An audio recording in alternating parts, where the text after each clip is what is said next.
friends, Monica here. To celebrate the new year, check out all these best tips, tricks, and nerdy fun bits from season 3 of the Data Podcast for Nerds. Thank you for all your support this year, and as always, folks, happy learning.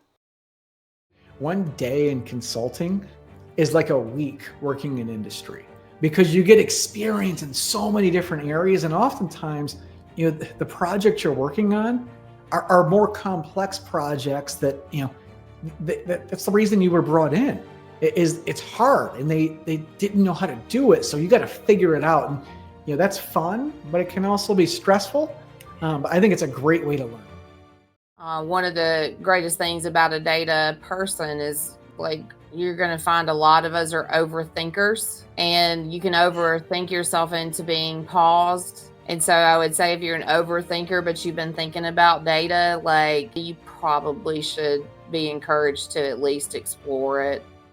I think it's easier said than done to make a shift into the data field. But if you network really well, and if you talk to the right people and just validate your assumptions around what you think working in data will be like, you'll save a lot of hassle. Remember, your domain expertise that you're bringing with you is an asset. Just because you're not a pure data person or you don't have a data science degree, if you can show that you are willing to learn or have put in your own effort to learn some of the core basic skills within data, and you bring this extra knowledge and domain expertise and business literacy and stakeholder management skills, you're going to be an asset.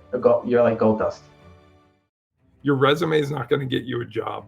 Your relationships are going to get you a job. More than ever, relationships are what matter. And I know for a lot of us who have a problem engaging with people, start small. You've got to start engaging with people, because the days of the really smart person getting the job are gone. It's about the smart person who's also really personable and can also explain things really well, and everybody likes them, which is just everybody's hunting unicorns, and unfortunately in this market you need to be one. And that's my biggest piece of advice is be a unicorn and put as much time as you can to being unique. At the end of the day, we're trying to capture people's attentions and kind of teach them something or share some information with them. And the easiest way to do that is to get their attention in the first place. So having something that sort of gets your brain going and gets you engaged is the way that we can succeed at what we do as data storytellers. Saying no is very difficult. I guess it's very tough to say no. So we're very agreeable. Humans usually are very agreeable, so it's very difficult. But there's so much clarity in just telling people, like, yes, I can do that. No, I can't do that. It feels awkward in the moment because you want to be a people pleaser. But I would say being very crisp and clear about what you are in art and can and can't do just makes your life so much easier. And I think people respect you more if you're like, he's very clear about what he will and won't do. No matter what job you're in, there could be an opportunity to analyze data right where you are. Like, anytime you see something in Excel that's maybe not super efficient or anything like that, like, there's probably a data analytics project opportunity there. And there's just so much like free learning content online.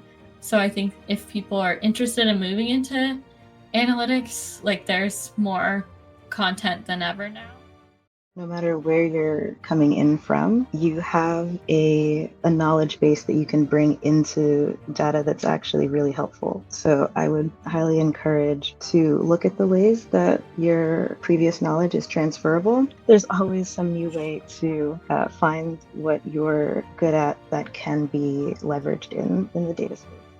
Just be a well-rounded person. Don't focus only on coding or analytics, but really know what's going on with the business and integrate yourself with the business more, so you can really communicate better, understand their business needs, and then try to solve business problems with data. If you have that confidence and that soft skill, growing your technical knowledge will automatically follow, because you definitely need an open mind for learning. One quote that I love by Nelson Mandela, he said, "Education is the most powerful weapon which you can use to change the world." And I think that is so well said. A lot of people I know in data, and certainly for me, the reason I love data and I'm happy to be a data person is because it's all about solving problems, and it's basically it's the fabric of a business. It's a fabric of anything now. Everything's digitalized, so it gives you this amazing material that you can use to solve problems. So I think at my core, and certainly my team would say within Count, that I'm just at my heart, I'm just a problem solver. I love solving problems. I love the art of solving problems. I love ambiguous problems. I love structuring problems, and data is just the best thing to use for that.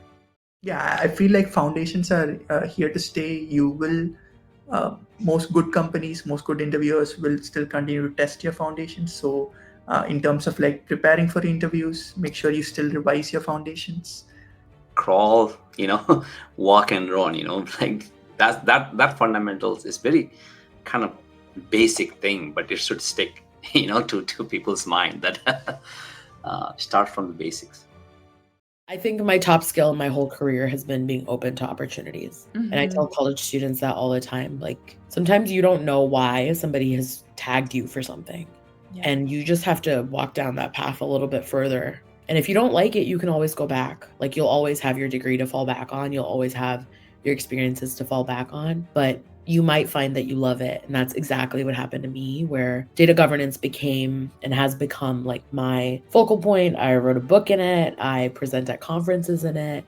It's what I love to talk about. So I'm really like surprised that I maybe would have never found it if I wasn't open to opportunities. Just start somewhere. Like, if you get all this, there's so much noise out there on like what to do and what to start with, especially with data, like what tools you use and software in general, or tech in general. The advice that I'll give to you is don't follow where the noise is. Follow where people are actually showing examples with the work that they're doing. Thank you for listening to this episode of the Data Podcast for Nerds. Please don't forget to like and subscribe. Also, if you want to transition your career and become a data professional, follow me on LinkedIn for even more tips, tricks, and nerdy fun bits.